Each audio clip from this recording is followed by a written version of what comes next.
Bonjour à tous et bienvenue dans cette vidéo. Alors aujourd'hui on va parler de stockage numérique et surtout comment l'utiliser finalement pour que notre vie devienne plus simple et qu'on ait besoin en fait de stocker beaucoup moins de choses physiquement qu'on le faisait dans le passé, parce que c'est vrai que si on regarde depuis des dizaines d'années, notre société occidentale, on aurait dit que finalement l'objectif final c'était d'accumuler le plus de choses, d'avoir peut-être la plus grande maison possible, d'avoir le plus de biens matériels, etc. Et ça, voilà, c'est un petit peu, je dirais, des réflexes d'après-guerre, hein, enfin pour moi. Et voilà, aujourd'hui, notre modèle est quand même toujours celui-ci, c'est-à-dire, voilà, on a l'impression qu'il faut toujours avoir le plus de choses possible, que quelque part c'est une reconnaissance sociale de posséder. Et bien, on se retrouve avec cette philosophie, bien souvent avec beaucoup de choses qui ne servent à rien. C'est-à-dire, on se retrouve avec des appartements, des maisons qui sont remplies, et nos tiroirs remplis de conneries dont on ne se sert pas. Et donc, moi, ça fait déjà plusieurs années voilà, que je me suis rendu compte que je suis devenu conscient de ça. Et enfin, moi, j'avais pas tendance forcément à accumuler non plus comme un malade. Mais à côté de ça, par exemple, je collectionnais les disques, hein, puisque bon, je suis disquaire à l'origine, enfin depuis très longtemps maintenant. Je vends des disques sur Internet, qui est maintenant plus une passion qu'autre chose. Mais avant ça, j'étais collectionneur et pendant un temps, j'étais à la fois vendeur de disques et collectionneur. Donc vous imaginez, il fallait que j'ai du stock pour vendre et j'avais mon propre stock, on va dire, voilà, que je collectionnais. Je collectionnais les CD, les vinyles. Puis à un moment donné où c'était plus possible, c'est-à-dire que au-delà du fait bon, que ça coûte de l'argent déjà bien sûr de collectionner, bien j'avais plus un problème de place qu'autre chose et d'organisation, parce qu'au bout d'un moment, bah, quand vous arrivez, je sais pas moi, à 2000, 3000, 4000 disques, peu importe, que ce soit des disques ou autre chose hein, que vous collectionniez, eh bien ça devient très difficile à gérer. Parce que au niveau du rangement, ça fait énormément de travail. Voilà, il faut s'organiser. Et finalement, je me suis rendu compte que c'était plus ce dont j'avais envie. Et bon, alors depuis, bien sûr, maintenant, je vends tout, hein. Je ne collectionne plus rien. Donc, à un moment donné, il faut choisir. Soit on vend, soit on collectionne. Et donc, un vendeur qui collectionne les articles qu'il a en stock, c'est problématique. Voilà. Donc, il y a plusieurs années maintenant, j'ai pris la décision de ne plus rien garder. Surtout qu'aujourd'hui, on a justement la chance d'avoir Internet et le numérique pour pouvoir stocker énormément de choses. On peut dématérialiser beaucoup de choses et la musique en premier lieu, puisque c'est à peu près la première chose qu'on a pu dématérialiser début 2000. Ça a commencé par ça et maintenant aujourd'hui on peut tout dématérialiser. On peut dématérialiser ses papiers, on peut dématérialiser ses photos et ça va aller de plus en plus comme ça. On va rentrer dans un monde où on va pouvoir dématérialiser de plus en plus et stocker l'information sans que ça nous prenne plus de place. Et donc moi je vais pousser encore un peu plus loin aujourd'hui, c'est-à-dire savoir si on peut même quelque part, bon quand on stocke sur ces disques durs, s'il y a quelque chose encore de physique, hein, quand on a des disques durs chez soi, qu'on ait des disques durs qui font aujourd'hui 2 Tera jusqu'à 4 Tera, voire plus, hein, je pense qu'il y a des disques durs qui vont jusqu'à 8 Tera, et donc ben on a toujours ces disques finalement chez nous physiquement, même s'ils tiennent pas beaucoup de place, mais c'est quand même du stockage voilà, qu'on a chez soi, et au niveau de la sécurité c'est pas forcément ce qu'il y a de mieux, hein, puisque si on a des disques durs chez soi, eh bien ces disques durs peuvent disparaître du jour au lendemain, soit à cause d'un sinistre, enfin voilà, sans être négatif, mais bon voilà, c'est les réalités. Il faut toujours, bah, quand on stocke virtuellement, il faut toujours s'attendre au pire pour pouvoir être tranquille.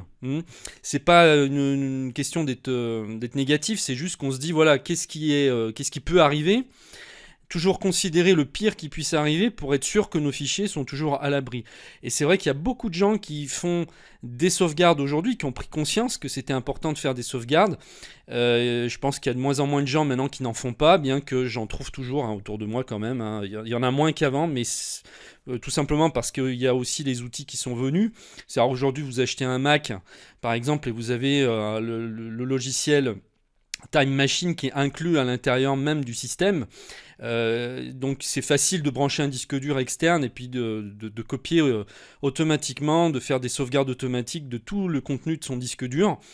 Et c'est pareil sur Windows, ça devient de plus en plus facile sur PC maintenant de faire des sauvegardes, donc je pense qu'il y a pas mal de gens qui ont pris conscience de ça, mais malheureusement souvent ces gens-là les font mal, c'est-à-dire qu'ils voilà, ils s'arrêtent à une sauvegarde sur un disque dur externe pour la plupart, et puis ça va pas au-delà, et c'est vraiment pas ce qu'il y a de plus sûr. Alors bien sûr c'est déjà un niveau de sécurité au-dessus par rapport au fait de ne pas en faire du tout. C'est sûr que si vous faites aucune sauvegarde aujourd'hui, eh bien, désolé de vous le dire, mais vous jouez à la roulette russe, hein, c'est vraiment pareil. Là, vous risquez à tout moment de perdre toutes vos données. Hein, c'est simplement, voilà, votre disque dur peut lâcher, l'ordinateur peut tomber en panne à tout moment. Même quand vous venez de l'acheter, hein, il peut y avoir une défaillance sur votre disque dur. Ça peut tomber en panne le jour même où vous l'achetez. Ça, c'est vraiment la roulette russe. Donc ça, j'en parle même pas parce que pour moi, ça, c'est carrément l'horreur. Mais même si on fait des copies donc sur disque dur externe, eh bien ce disque dur, voilà, vous avez une copie, donc ce qui, comme je vous le disais tout à l'heure, c'est déjà énorme, puisque là ça augmente la sécurité de façon significative. Mais en cas de problème, en cas de sinistre, si chez vous, voilà, vous avez un sinistre et que toutes vos données sont au même endroit, elles vont toutes disparaître en même temps, et donc bien, c'est pas du tout le top. Donc le mieux aujourd'hui, c'est bien sûr le nuage, de sauvegarder à l'extérieur de chez vous. Donc maintenant qu'on a des connexions de plus en plus élevées au niveau des débits, hein, qu'on a on est de plus en plus équipé en fibre optique pour la plupart, en tout cas dans les grandes villes déjà. Et donc ça devient de plus en plus facile d'envoyer des fichiers énormes à l'extérieur de chez nous, sur des serveurs distants. Donc ce qui veut dire que si jamais on perd toutes ces données ici chez nous en local, eh bien à tout moment, où qu'on soit, on peut récupérer ces données à l'extérieur sur des serveurs, chez des entreprises qui ne font que ça, qui sont spécialisées là-dedans, qui elles-mêmes font des backups de ce que vous avez déposé chez eux. Et donc le risque est vraiment minimisé, c'est-à-dire que là, vous avez, on va dire, 99,99% de chances de retrouver vos données en cas de problème. Et si vous voulez encore accroître la sécurité, eh bien, ça va être tout simplement de prendre deux services à l'extérieur et de faire des sauvegardes sur deux services externes. Donc aujourd'hui, je suis un petit peu dans la logique d'optimiser tout ça parce que j'ai pas forcément envie d'avoir des disques durs de 2 Tera, de 3 Tera remplis de données parce que je trouve que c'est lourd à gérer. Et du coup, j'essaie de trouver des solutions aujourd'hui pour déstocker un maximum et justement laisser ça géré par des professionnels. Bon, il y a des gens qui sont complètement réfractaires au fait d'envoyer leurs données sur des serveurs distants. Après, chacun pense ce qu'il veut par rapport à ça, son opinion propre, mais moi je pense quand même que une entreprise, là je vais vous parler justement après des différentes entreprises qui proposent du stockage aujourd'hui, dont Amazon, que vous voyez à l'écran, qui est à mon avis la meilleure solution pour stocker aujourd'hui, puisque Amazon est vraiment le premier service au monde à fournir des serveurs énormes, c'est-à-dire c'est eux les premiers, hein. Ils ont des serveurs énormes à tel point que même les grosses entreprises qui vendent justement de l'hébergement passent par eux en général. Tous les services que vous connaissez aujourd'hui en France louent des espaces Amazon pour pouvoir faire leurs prestations de services derrière. Mais ça, vous ne le savez pas forcément. Je pense que Dropbox, par exemple, qui est un des plus gros acteur sur le marché en termes de cloud, passe certainement aussi par Amazon. Donc en fait, Amazon, c'est vraiment le gros truc qui fait de la vente en gros de serveurs. Et donc ils ont proposé il y a 2 ans en arrière, ça a commencé aux États-Unis, le stockage illimité qui permet justement d'envoyer tous ces fichiers à l'extérieur. Alors certains me diront, comme je disais tout à l'heure, que c'est pas assez sécurisé, qu'ils ont peur que leurs fichiers soient vus, espionnés, etc. Bon, on peut se poser la question effectivement sur aujourd'hui la confidentialité, parce que c'est un vrai problème. Mais en même temps, il faut choisir. Je pense que du moment que vous êtes connecté à Internet, la confidentialité, de toute façon, vous ne l'avez plus aujourd'hui, c'est fini. Même si vous pensez que vous êtes à l'abri en stockant vos fichiers sur vos propres disques durs, du moment que vous êtes connecté à un réseau, il n'y a plus cette confidentialité. Et donc, si on voilà, on se base sur les données, sur les informations qu'on a aujourd'hui, comme Snowden, voilà, qui avait fait échapper des informations ultra secrètes. On sait quasiment que toute la planète est espionnée par les services secrets aujourd'hui. Donc voilà, que ce soit sur un serveur distant ou sur votre propre disque dur, ça ne change strictement rien pour moi, hein. Voilà, donc après, chacun voit comme il veut. Simplement, la différence, c'est que quand vous stockez à l'extérieur, si vous n'avez rien à vous reprocher, je vois pas où est le problème, hein. Si vous stockez pas des fichiers illégaux, si vous faites pas des trucs illégaux, il y a pas vraiment de peur à avoir par rapport à ça si vous êtes nickel. Voilà. Donc, eh bien, si pour moi, si vous voulez, de stocker à l'extérieur, je trouve que c'est beaucoup mieux. Pourquoi ? Parce que ça revient à déléguer finalement le stockage plutôt qu'à le faire soi-même et à devoir faire justement des backups sans arrêt de partout. Du moment que vous stockez à l'extérieur, vous allez avoir un service qui va être vraiment fait pour ça, pour stocker, pour mettre à l'abri. Et donc moi, ce qui m'intéresse aujourd'hui, c'est d'envoyer un maximum de choses sur le cloud pour avoir de moins en moins de choses à gérer au niveau matériel en local.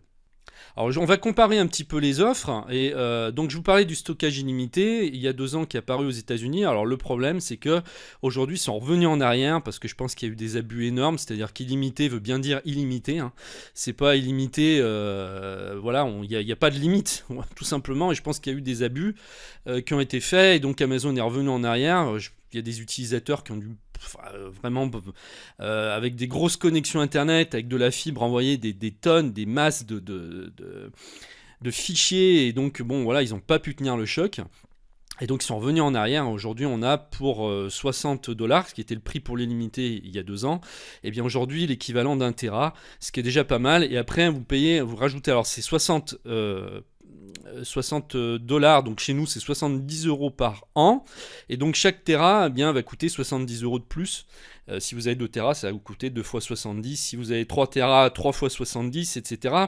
Mais ça reste quand même des tarifs intéressants, quoi qu'il en soit, parce que moi perso, je sais pas vous, mais j'ai pas besoin de stocker actuellement plus de 2 ou 3 Tera, ça me suffit largement. Et donc choisir après d'acheter des disques durs externes qui coûtent à peu près le même prix. Simplement là, vous allez repayer chaque année pour pouvoir stocker. Moi, ce que je pense, c'est que de plus en plus, de toute façon, on va vers l'illimité, ça c'est clair. Donc là, ils sont revenus en arrière uniquement aux États-Unis. Donc il faut savoir qu'en Europe, c'est pas le cas. On a toujours le stockage illimité pour 70 € par an. Pour l'instant, ils ont pas mis ils sont pas revenus en arrière pour l'Europe. Donc on peut imaginer peut-être avec un peu de chance que ça vienne pas chez nous. On peut pas savoir, hein. Peut-être que, je sais pas, à la fin de l'année ou l'année prochaine, ils vont nous dire la même chose, que voilà, ils arrêtent l'illimité. Mais pour le moment, c'est pas le cas. Alors il y a quand même une bonne nouvelle, c'est que vous avez le stockage illimité des photos et des films, donc photos et films, hein, donc voilà, qui sont illimités pour les membres Amazon Prime. Et ça, c'est quand même génial. Et d'ailleurs, donc, je vais vous reparler de ça dans quelques temps, puisque maintenant, moi, je vais en fait gérer toutes mes photos sur Amazon. Je vais carrément toutes les enlever de mes disques durs uniquement pour les stocker sur les serveurs d'Amazon grâce à cette offre. Il suffit d'être Amazon Prime. Donc ça coûte 49 € par an, et avec ça vous avez plein de services inclus. Vous avez les envois donc gratuits en un jour ouvré sur des millions d'articles. Vous avez une chaîne aujourd'hui genre à la Netflix, mais c'est Amazon donc qui a créé ce service. Donc Amazon a son propre VOD aujourd'hui. Donc il y a plusieurs choses qui sont incluses dans cette offre pour 49 € par an, et vous avez ce stockage illimité des photos. Et ça, j'en reparlerai parce que ça, c'est vraiment super intéressant. C'est-à-dire que maintenant, vous avez votre smartphone, vous prenez vos photos, vous faites vos films, vous partez en vacances, et ensuite c'est automatiquement uploadé, c'est automatiquement envoyé sur les serveurs d'Amazon. Tout est stocké dessus, et après vous pouvez synchroniser ça sur tous vos appareils. Vous n'avez plus rien à gérer, tout est fait automatiquement, sauvegardé, etc. Donc on en reparlera. Donc pour moi, Amazon est vraiment la meilleure solution, je pense, aujourd'hui pour stocker. Après, ça dépend de vos besoins. Bien sûr, si vous n'avez pas de gros besoins, si 1 Tera vous suffit amplement, après vous pouvez regarder chez la concurrence pour avoir les options. Là, on est chez Dropbox, par exemple. Vous voyez que bon, en formule standard, alors là, on est sur 2 Tera. 1 Tera coûte 9,99 € par mois. pour un utilisateur, un particulier. Et puis après, donc on passe avec des options supplémentaires à 2 Tera par mois pour 10 euros, mais c'est 3 utilisateurs minimum. Donc il faut au moins, ça veut dire que ça va vous coûter minimum 30 euros par mois. Il faut qu'il y ait 3 personnes automatiquement donc, pour souscrire à cette offre. Et puis après, on passe à avancer. Donc là, on a stockage effectivement illimité aussi, mais là, ça va vous coûter 15 euros x 3 utilisateurs minimum, donc 45 euros par mois. C'est bien plus cher que l'offre d'Amazon. Donc après, tout dépend bien sûr vos besoins. On a aussi Google, mais Google reste cher aussi pour le stockage. Donc là, si je vais sur acheter plus de stockage, on a 1 Tera pour 10 euros par mois. On a 2 Tera pour 20 euros par mois, 10 Tera pour 100 euros par mois. Donc vous voyez que ça reste très cher chez Google. Donc moi, mon obsession aujourd'hui, c'est vraiment de simplifier ma vie au maximum, voilà, de stocker le moins de choses possible chez moi finalement. Déjà, j'ai réglé le problème avec la musique et donc le service que j'utilise moi pour stocker ma musique aujourd'hui, c'est Amazon Music qui reste à mon avis la meilleure offre qu'on ait pour un prix ridicule de 25 euros par an. Pour 25 euros par an, vous pouvez envoyer 250 000 titres sur les serveurs d'Amazon. 250 000 titres, c'est énorme pour 25 euros par an. Et ils ont leur service autorip que personne ne propose. C'est-à-dire que quand vous achetez par exemple des disques que vous recevez bien physiquement chez vous, eh bien gratuitement ils vous offrent pour des millions de titres qui ont été pareil sélectionnés. Il y en a de plus en plus d'ailleurs qui sont ajoutés au catalogue. Toutes les nouveautés y sont quasiment, donc ce qui s'appelle autorip. Donc vous achetez un disque sur Amazon, vous le recevez chez vous normalement, un CD normalement ou un vinyle. Même vous pouvez commander un vinyle et le recevoir chez vous. Vous allez avoir la version MP3 automatiquement qui va être envoyée sur Amazon Music.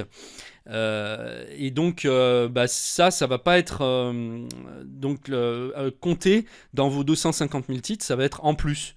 Les 250 000 titres, ça va être uniquement pour les MP3 que vous importez sur Amazon Music. Tout ce que vous achetez, eh bien, l'espace est offert. Donc là, vous pouvez vraiment stocker tout ce que vous voulez en musique. Et pour moi, c'est vraiment la solution la meilleure qu'on ait aujourd'hui. Ensuite, pour ce qui est des documents, j'utilise le service eCoffreFort dont j'ai assez parlé.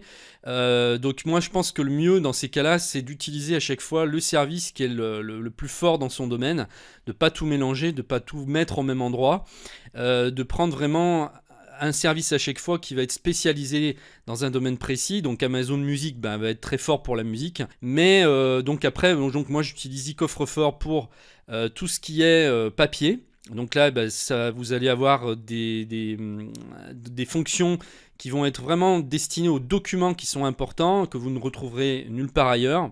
Alors, j'utilise également Evernote dont j'ai souvent parlé pour stocker d'autres types de documents, ou en tout cas des notes, des choses que je ne veux pas perdre, pour tout noter, pour éviter d'avoir des post-it de partout et des papiers qui traînent partout chez soi. Je vous mettrai tous les liens en dessous de la vidéo si vous voulez regarder. Et puis au fur et à mesure, donc, je me renseigne pour voir ce qui est mieux. Pour dématérialiser de plus en plus de choses, voir quels services existent maintenant qui nous simplifient la vie. Et c'est vrai que quand on peut...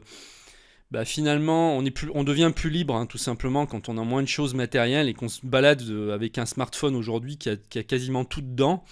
Là, il y a justement Apple qui a fait sa keynote hier pour présenter les nouveautés. Et donc, ils ont pas présenté, bien sûr, l'iPhone 8 et l'iPhone 10 qui viennent de sortir, donc qui offrent des possibilités énormes. Et l'Apple Watch qui embarque aujourd'hui la technologie connectivité cellulaire.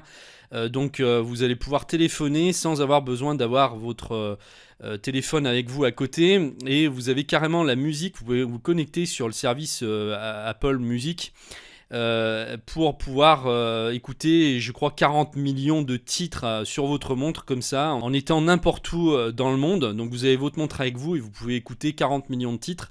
Donc voilà, de plus en plus ça va être comme ça et tant mieux parce que finalement c'est retrouver une liberté. Finalement on pourrait presque vivre avec un sac à dos aujourd'hui avec juste un ordinateur portable, un iPhone, une tablette.